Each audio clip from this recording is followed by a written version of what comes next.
Irmãos, vamos abrir a palavra de Deus mais uma vez em Isaías 6. Livro do profeta Isaías, capítulo 6. Nós vamos ler inicialmente até o versículo 5. Isaías 6, versículos 1 a 5. Diz assim a palavra de Deus.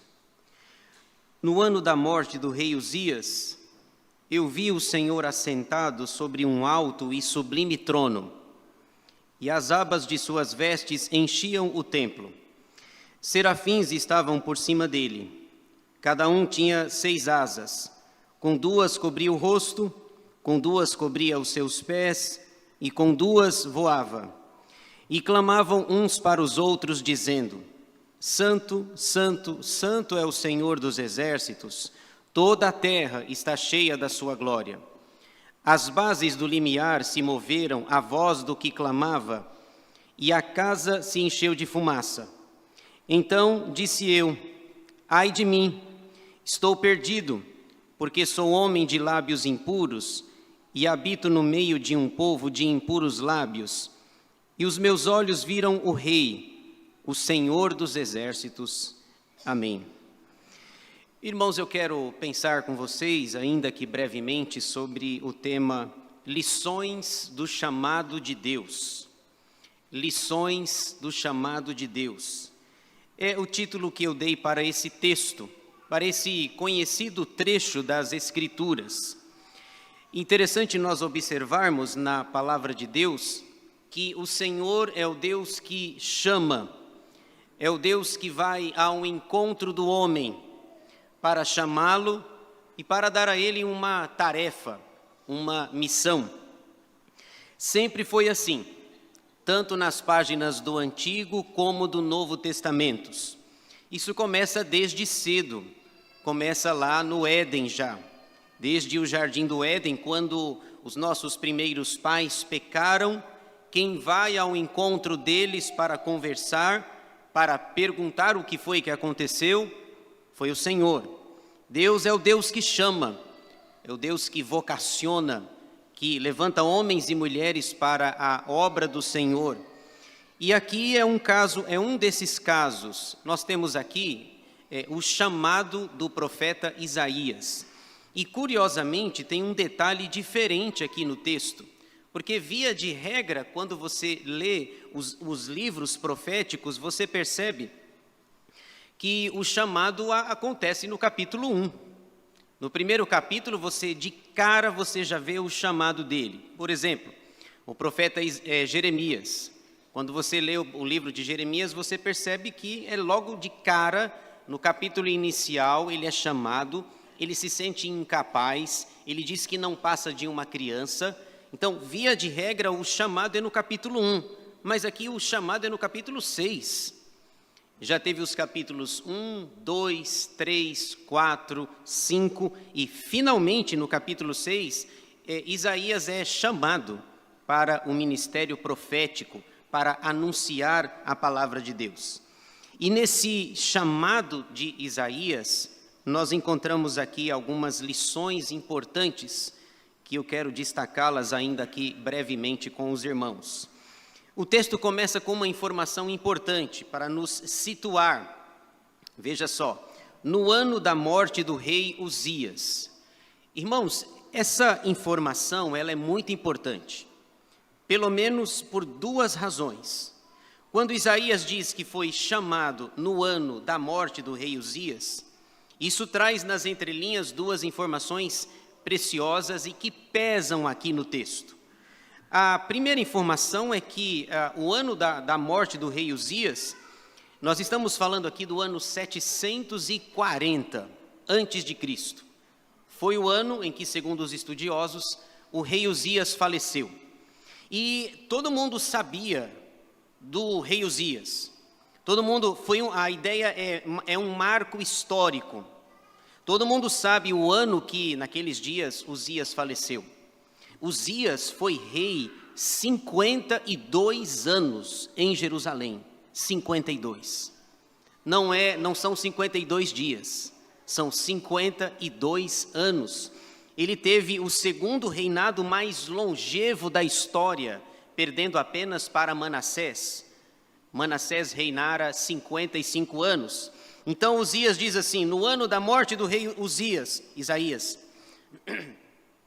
52 anos de reinado, o ano 740. É a ideia de mostrar aonde é que nós estamos na história da redenção. E o segundo detalhe importante é que, se Uzias morreu, o trono da terra está vazio. Uzias morre depois de 52 anos de governo e o trono da terra está vazio. E nesse momento em que tem que escolher um novo rei, Isaías diz assim, foi nesse tempo que eu fui chamado e o trono da terra está vazio, mas o trono do céu está rigorosamente no lugar. No ano da morte do rei Uzias, eu vi outro rei. Uzias está no caixão, morto. Mas no ano da morte do rei Uzias, eu vi outro rei, sentado num trono sublime, majestoso, maravilhoso, extraordinário. A ideia é mostrar que o trono da terra está vazio, mas o trono do céu continua cheio, ocupado, rigorosamente no seu devido lugar. E é nesse pano de fundo que Isaías é chamado para o ministério profético. E brevemente eu destaco aqui quais as lições que esse chamado nos ensina. A primeira é o autor do chamado. Quem é que está chamando? Primeira lição, o autor do chamado é o Deus Santo, quem o chama. Veja aí, novamente, versos 1 a 4. No ano da morte do rei Uzias, eu vi o Senhor assentado sobre um alto e sublime trono, e as abas de suas vestes enchiam o templo. Serafins estavam por cima dele. Cada um tinha 6 asas, com 2 cobria o rosto, com 2 cobria os seus pés, e com 2 voava. E clamavam uns para os outros, dizendo, Santo, Santo, Santo é o Senhor dos exércitos, toda a terra está cheia da sua glória. As bases do limiar se moveram à voz do que clamava, e a casa se encheu de fumaça. Então essa é a primeira lição do texto, é o autor do chamado. Quem é que está chamando? Quem está comissionando o profeta Isaías? O trono da terra está vazio. Uzias morreu depois de 52 anos de governo, mas quando ele olha para cima, ele vê seres angelicais, os serafins, uma das criaturas celestiais que estão cantando, e eles não têm descanso, e a música deles é Santo, Santo, Santo é o Senhor. Toda a terra está cheia da sua glória. O trono da terra está vazio, mas o trono do céu está no seu devido lugar e cheio de glória. Os serafins precisam esconder o rosto, cobrir os pés, e eles não têm descanso, eles adoram o tempo inteiro. É nesse pano de fundo que Isaías é chamado para ser profeta do Senhor. Segunda lição. A segunda lição é o receptor do chamado. Primeiro, quem é o autor? O autor, ele é triplamente santo, e aqui é santo, santo, santo, porque na língua hebraica, a língua original do Antigo Testamento, não tem o nosso superlativo. Nós diríamos apenas santíssimo, não é verdade? Santíssimo. Tanto é que nós cantamos o hino 11 do Inário Presbiteriano, que eu acho que nós vamos cantar à noite, salvo engano, a Raquel sabe melhor. O hino 11 é Trindade Santíssima. Então, na nossa língua tem o superlativo, santíssimo, mas na língua hebraica não tem o superlativo, então é por isso que repete, santo, santo, santo. Esse é o autor do chamado. O receptor do chamado, versículos 5 a 7. Então, disse eu, ai de mim, estou perdido, porque sou homem de lábios impuros, habito no meio de um povo de impuros lábios, e os meus olhos viram o Rei, o Senhor dos exércitos. Então, um dos serafins voou para mim, trazendo na mão uma brasa viva que tirara do altar com uma tenaz. Com a brasa tocou a minha boca e disse, eis que ela tocou os teus lábios, e a tua iniquidade foi tirada, e perdoado o teu pecado. o receptor do chamado é um homem pecador, é Isaías, um homem que tem consciência de sua falha, de seus erros, de suas iniquidades, diante do Deus que é triplamente santo, o Deus que é adorado pelos serafins, pelos seres angelicais, o Deus que é adorado de dia e de noite. Quando ele vê a cena, e talvez o que fosse glorioso para Isaías fosse o trono de Uzias, mas quando ele vê o trono celeste, aquele trono de Uzias desaparece.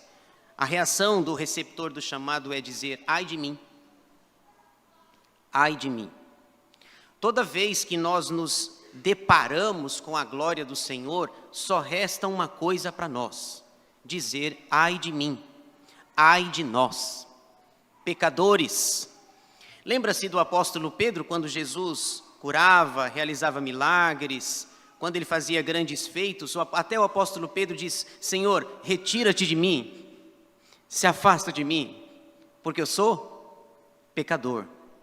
Eu não consigo, eu não mereço estar perto da tua glória, da tua face. O receptor é Isaías. Ele diz assim, olha, quando ele vê o que vê, ele só tem uma coisa a dizer: estou perdido. Estou perdido. Diante do Senhor Todo-Poderoso, Criador dos céus e da terra, aquele que é nosso Senhor, aquele que cuida de nós, diante dele só resta-nos, segundo o profeta, lembra do profeta Daniel, só resta-nos o corar de vergonha. Ele é santo, santo, santo, santo é o Senhor. Essa é a segunda lição. E um dos serafins precisa pegar uma brasa, uma tenaz, colocar nos lábios do profeta, para que o seu pecado seja perdoado, para que a sua iniquidade seja sanada, seja tirada, para que ele possa fazer alguma coisa diante desse Deus que o seu trono está rigorosamente no lugar. E a terceira lição: o autor é Deus, o receptor é Isaías, e a missão do chamado. E eu quero ler o restante do texto. Diz assim: a missão do chamado, versículos 8 a 13. Depois disto ouvi a voz do Senhor que dizia: a quem enviarei? E quem há de ir por nós? Disse eu: eis-me aqui, envia-me a mim. Eu já vi alguém lendo assim: eis-me aqui, envia-o a mim. Quer dizer, a ideia é: não manda eu não, Senhor, manda outra pessoa. Eis-me aqui, envia-o a mim, não eu. É mais ou menos o que Moisés disse, né? Deus o chama para a obra, para o ministério, e ele diz: olha, eu não, mas eu tenho alguém bom para indicar. Meu irmão é fera, meu irmão fala muito bem, meu irmão sempre foi eloquente, Arão. Mas eu não, sou pesado de língua, pesado de boca, tenho dificuldade para falar. Eis-me aqui, envia-o a mim, não a mim. E o texto continua. Então disse ele: vai e dize a este povo: ouvi, ouvi e não entendais, vede, vede, mas não percebais. Torna insensível o coração deste povo, endurece-lhe os ouvidos e fecha-lhes os olhos, para que não venha ele a ver com os olhos, a ouvir com os ouvidos e a entender com o coração, e se converta e seja salvo. Então disse eu: até quando, Senhor? Ele respondeu: até que sejam desoladas as cidades e fiquem sem habitantes, as casas fiquem sem moradores e a terra seja de todo assolada. E o Senhor afaste dela os homens e no meio da terra seja grande o desamparo. Mas, se ainda ficar a 10ª parte dela, tornará a ser destruída, como o terebinto e como o carvalho, 2 árvores, dos quais, depois de ser derribados, ainda fica o toco. Assim, a santa semente é o seu toco. E o texto termina falando sobre a missão do chamado. Depois que ele vê a glória de Deus, depois que ele toma consciência do seu pecado, em que ele diz: ai de mim, e depois que sua iniquidade é perdoada, que o serafim coloca uma brasa na sua boca, resta para ele uma missão. Missão. E a missão dele é: Deus pergunta: quem é que vai? Quem irá por nós? quem vai pregar, quem vai anunciar, e ele voluntariamente diz: eis-me aqui, envia-me a mim. A missão que é dada pelo Senhor, Deus continua dando a missão para nós, para que nós preguemos, para que anunciemos, para que levemos a palavra do Senhor. E uma coisa me chama a atenção aqui: o sonho de toda pessoa que é chamada é ter um ministério frutífero. O sonho de todo mundo que viu a glória de Deus, que o seu pecado foi perdoado, é ter um ministério frutífero. Não é o que acontece com Isaías. Talvez alguém pudesse dizer assim: bom, depois de ver o Deus triplamente santo, depois de ter o seu pecado perdoado, o ministério de Isaías, alguns diriam aí, vai bombar. O ministério dele vai ser espetacular. Mas o final do texto não aponta para isso. Isaías fica cerca de 40 anos pregando a palavra de Deus para um povo rebelde, de duro coração, de dura cerviz. Eles não ouvem a palavra do Senhor. E Isaías, que viu essa glória maravilhosa, segundo os estudiosos, provavelmente ele foi morto, cerrado pelo meio, provavelmente pelo rei Manassés. Veja que ele viu Deus santo, seu pecado foi perdoado, ele se voluntaria e diz: eis-me aqui, envia-me a mim. E você diz: vai ter um ministério abençoado. E o texto diz que eles vão ouvir, mas não vão atender, o coração deles é duro, é insensível. O ministério da perspectiva humana, fracassado. E ainda com um final de vida, lá em Hebreus capítulo 11, na lista dos heróis da fé, não é dito exatamente sobre isso, mas nós temos uma informação lá que homens, por causa da sua fé, foram mortos, cerrados pelo meio, que é provavelmente uma referência ao profeta Isaías. Então, nem sempre teremos um ministério frutífero. Nem sempre seremos um Jonas, que mesmo sem querer, ele prega e a cidade inteira, prega com má vontade, e a cidade inteira se converte. Isaías, que vê uma cena extraordinária, prega 40 anos e ninguém se converte. Eu queria, portanto, deixar essa palavra para nós nessa manhã. Lições do chamado de Deus. Quem nos chama é o Deus Santo. Quem nós somos? Pecadores. O que devemos fazer? Nos voluntariar e dizer: Senhor, eis-me aqui, envia-me a mim. Continua nos usando, nos abençoando, para que a obra prossiga avante e adiante, para a glória do Senhor. Que Deus nos abençoe.